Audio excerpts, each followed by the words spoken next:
कहानी के पहले वाले पार्ट्स अगर नहीं सुने तो पहले प्लीज उनको जाके सुनना, क्योंकि ये हमारी इस कहानी का लास्ट पार्ट है। तो भाई दरअसल विराज के उस कॉटेज में पहुंचने के 6 महीने पहले से ही हमारी ये कहानी शुरू हो चुकी थी। वेलकम जी, you are listening to stories. मेरा नाम है जस्टिन जोसेफ और हमारी आज की इस कहानी का नाम है विराज कॉटेज द ओल्ड लैंडलेडी।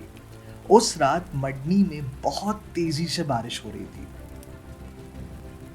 तेज बारिश और चिकनी सड़क के कारण उस रात एक हस्बैंड वाइफ और उनके 3 बच्चों की खाई में गिर के मौत होती है। कंडीशन इतनी ज़्यादा हॉरिफिक होती है कि वहाँ पर जो बॉडी के पीसेस होते हैं उनको लपेट के बस बता दिया जाता है कि भाई ये बॉडी है और इसका क्रियाकर्म करना है। फैमिली को इन्फॉर्म किया जाता है। फैमिली क्या, फैमिली के नाम पे बस एक दादी जी थी जिनसे मिलने के लिए ये सारे जा रहे थे।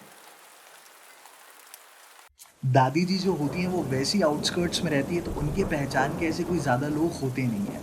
बॉडी जो लपेटी हुई होती है एक सफ़ेद कपड़े में, उसके साथ क्रियाकर्म होता है। माहौल बहुत ज़्यादा डिप्रेसिंग हो जाता है। एनी हाउ 1 महीने बाद उनको भी कुछ लोगों के बोलने के बाद ये रियलाइज़ होता है कि she has to open her cottage once again, because तभी वो बैक टू नॉर्मल हो पाएंगे। कॉटेज जो है वो दोबारा से ओपन होता है। अब यहाँ पे करीबन 3 एक दिन बाद एक जनाब आते हैं, इनका पहला कस्टमर गोपाल। ये जो है भाई ये दूसरे शहर का एक बिजनेसमैन होता है जो करीबन 1 डेढ़ हफ्ते के लिए यहाँ पे रुकने वाला था। अब इस 1 डेढ़ हफ्ते के टाइम पीरियड में गोपाल एक ऐसी बात ऑब्जर्व करता है जो दूसरों की नजरों से चूक गई थी। दरअसल मेडिकल साइकोलॉजी के हिसाब से मेंटल इंस्टेबिलिटी को 2 मेन तरीकों से डिवाइड किया जाता है। एक जिसमें पेशेंट की हालत एकदम विजिबल होती है, और दूसरा जिसमें जब तक आप ध्यान से ऑब्जर्व नहीं कर लेते ना, तब तक आपको पता ही नहीं चलेगा कि ये जनाब एक पेशेंट है। दादी उस दिन के बाद से कभी आज तक रिकवर हुई नहीं थी कि उनके बच्चों की डेथ हो चुकी है। दादी ने अपनी फिक्शनल दुनिया में ये इमेजिन कर लिया था कि दरअसल लोगों ने उनसे झूठ कहा है। उनके बच्चों की अभी तक मौत नहीं हुई है, वो हॉस्पिटल में अभी तक एडमिटेड है और कंडीशन सीरियस है। इसी कारण से तो उनको लाशों का चेहरा देखने नहीं मिला। दादी का ये ऑब्सेशन और उनका वो घर, ये दोनों के दोनों गोपाल के लिए was like an open opportunity. अब ऑन पेपर तो भैया गोपाल एक बिजनेसमैन है, लेकिन रियलिटी में गोपाल वो इंसान था जो शिलोंग का सबसे इनफेमस और नटोरियस ह्यूमन ऑर्गन ट्रैफिकिंग का धंधा चलाता था। भाई उसने नोटिस किया कि ये इमेजिन कर रही हैं कि इनके बच्चों की जान बचाई जा सकती है और ये कुछ भी करने के लिए रेडी हैं। गोपाल कहानियां बनाना शुरू कर देता है।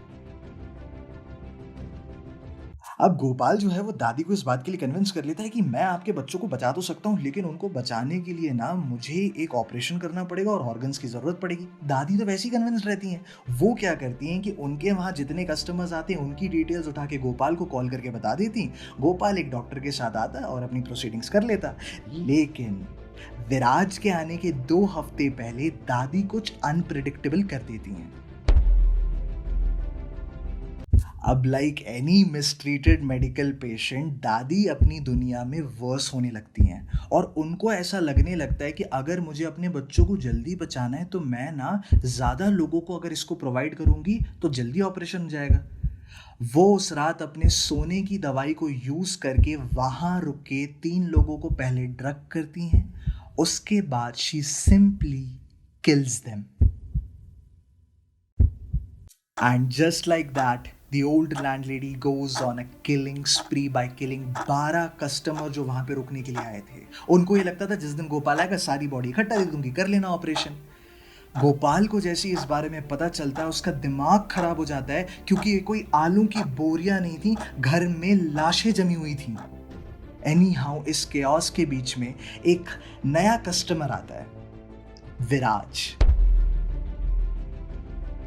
गोपाल को बस 2 बातें नहीं पता होती। पहला तो ये कि जो दादी जी हैं वो अभी भी एक लेजर मेंटेन करके बैठी हैं, ये उसके खिलाफ क्लियर एविडेंस होता है। दूसरी चीज़ ये कि इस केओस के बीच में उन्होंने विराज को बोल दिया था कि भैया रूम अवेलेबल है।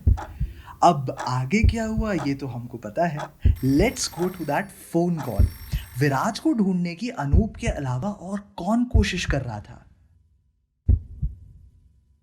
अनूप के अलावा सिर्फ एक इंसान को पता था दैट विराज गायब है, फैक्ट्री का मैनेजर। दरअसल में उसको विराज की जान की परवाह नहीं थी। प्रॉब्लम ये थी कि अरे उसके पास जो डॉक्यूमेंट्स है वो कहाँ गए। एक्चुअली में एक इंडियन लॉ के हिसाब से जो नया नया पास हुआ था, उसमें उस कंपनी को सॉरी उस फैक्ट्री को 7.5 करोड़ का फाइन भरना पड़ सकता था अगर वो डॉक्यूमेंट्स किसी के हाथ लग जाते तो।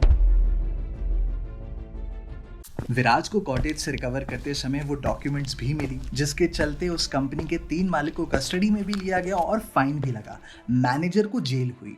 गोपाल के ऊपर मल्टीपल चार्जेस लगाए गए, जिसके चलते आई थिंक उसको उम्र कैद मिली। और दादी जी जो थी उनको एक मेंटल केयर इंस्टीट्यूशन में भेजा गया। हॉस्पिटल का सीन रहता है इसके विराज के एडमिट होने के 1.5 हफ्ते बाद का। करीबन 1.5 हफ्ते बाद जब विराज की हालत नॉर्मल हो जाती है तो अनूप उसको एक अच्छा खासा प्यारा घूंसा देता है और उससे पूछता है, क्यों बे, तेरे को मेरी बैचलर पार्टी करवाने के लिए और कोई कॉटेज नहीं मिला? दोनों खूब हंसते हैं। फिर जैसे मैंने अभी आपको बताई वैसे ही करके अनूप विराज को ये पूरी की पूरी कहानी सुनाता है। आफ्टर सम टाइम जब विराज की हालत और बेटर हो जाती है तो उसको हॉस्पिटल से डिस्चार्ज करते हैं and finally Delhi for their home. Viraj की ये कहानी सुनाते सुनाते अब मैं ये सोच रहा हूँ कि भाई शिलोंग की और ऐसी कौन सी कहानियां होंगी यार मिस्टीरियस सी। सारी की सारी लेकर के आएंगे, पर वो लाने से पहले थैंक यू सो मच। मुझे लगा नहीं था ऐसे 3 पार्ट तक झेल पाओगे। Thank you so much for tuning in. और ऐसे तो अभी आगे बहुत सारी और कहानियां लेकर के आनी है, लाते रहेंगे, ठीक है? तो भाई मेरा नाम है Justin Joseph and you were listening to स्टोरील्स।